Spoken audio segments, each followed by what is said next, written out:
If the grooves are the backbone of this track, the fills are the bursts of chaos that keep the whole thing charging forward. And Phil Taylor had a bunch of them. The song starts with a long snare roll that lasts 4 full bars, and he crescendos gradually until he launches into that first groove. In the first verse, Phil plays a drum fill with 3 quick hi-hat barks and a double stroke on the snare. The next one is classic Phil Taylor, just 8th note triplets on the snare, and because the tempo of the song is so fast, this really just ramps up into the next section.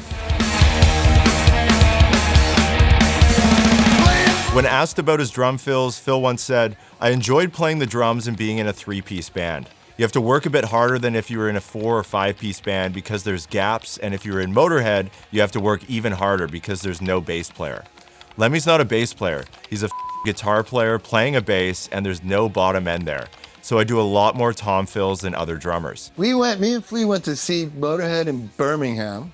We're standing by the monitor side where the monitor man is on the side of the stage, and the monitor man had these 2 speakers, big speakers behind him so he could do cues and listen to people. And he turns on Lemmy's cue, and the sound of the bass was the wildest thing.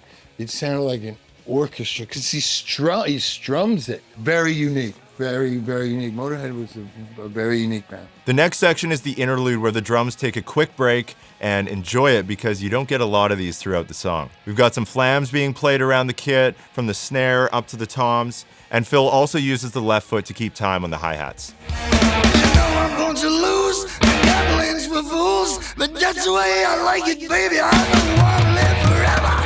Phil carried this kind of approach throughout his entire career.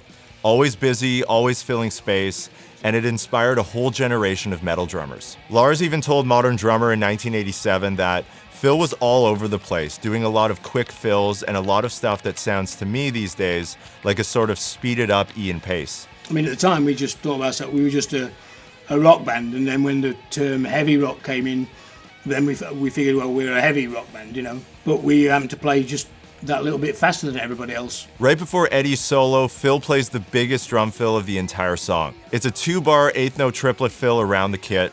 It's clean, powerful, and the perfect launch pad into the solo section. When we get into the guitar solo, Phil moves over to the ride cymbal for the first time in the song, and he keeps throwing in these 3-beat fills played over the bar line. The first one is the same as others you've heard through the song already. The second one is just the kicks and crashes outlining the same rhythm. And the last one is the most difficult, where he starts adding in doubles on the kick drum with some extra crashes, and he even adds in 1 hit on the ride cymbal as well.